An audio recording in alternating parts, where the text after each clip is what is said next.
Good morning, everyone. My name is Seth Yim. I'm 18, and I'm part of the campus ministry here. Right now, I have not yet started university, so this is kind of like a gap year. I'm here in Taiwan to do the one-year challenge, and I'm so grateful to have this opportunity to be with you all.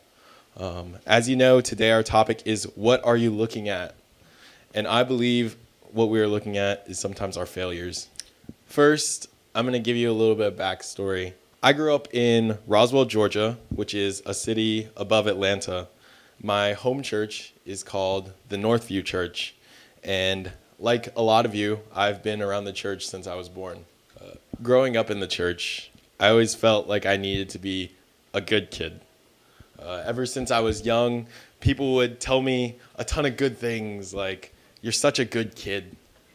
You're going to be a great disciple.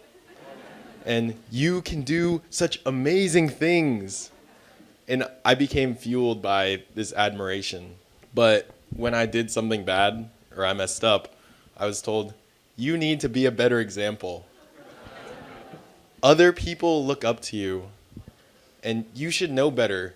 You're a good kid.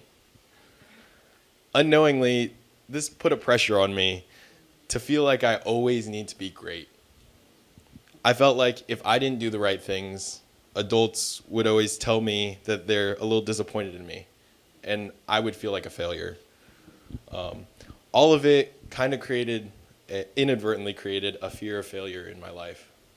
All of this kind of came together to create an image of a good kid. I always tried to cover up and appear like I wanted to do good and follow God and be a good leader.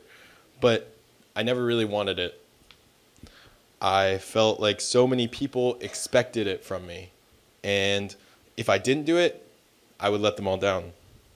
I never wanted to let my parents down. I would always try to get good grades in school, not because I was driven, but because I was afraid of not being enough. Because of this pressure and fear, I never felt like enough. I had a difficult time feeling like my parents were proud of me, and I put a lot of pressure on myself to perform at school and to be a good kid at church. Eventually, all of it became too much. I stopped trying as hard in school and just kind of embraced being a failure. I had meltdowns with my parents because I was confused why I always had expectations at church that I never asked for. And I was sad because I felt like everything was all my fault. But this all changed when I found Jesus. The first time I ever found a real reason to be a disciple was because I'd gone to Camp Swam in the U.S., and I worked there for the entire summer. While I worked there, all the other people who were working were disciples, and I was so inspired by them because I saw something different than I had expected.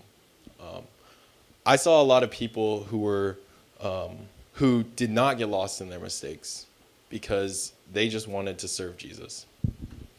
And as I got to know Jesus, I started to understand what he wanted for my life. He didn't want me to feel so much pressure to be perfect. He wanted me to love him and to understand why.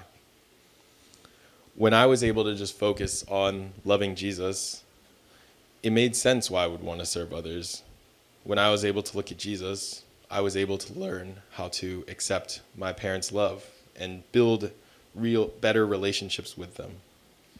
And now I have two scriptures. The first is Romans 5:8, and it says, "But God shows his love for us in that while we were still sinners, Christ died for us." The scripture says, while we were still sinners, not after we fixed ourselves and became perfect. And I think that's so important because Jesus has always had this love for me, and he always has this love for you. And my second scripture is Hebrews 12:2. "And let us run with perseverance the race marked out for us, fixing our eyes on Jesus, the pioneer and perfecter of faith." I love this scripture because it tells us that we can throw off our fears and worries and pursue Jesus. Jesus went through the cross so then we can be able to search for him and look for him and feel his love. I believe that when we are able to look to Jesus, we can set down all of our failures and understand his love. Thank you so much for listening.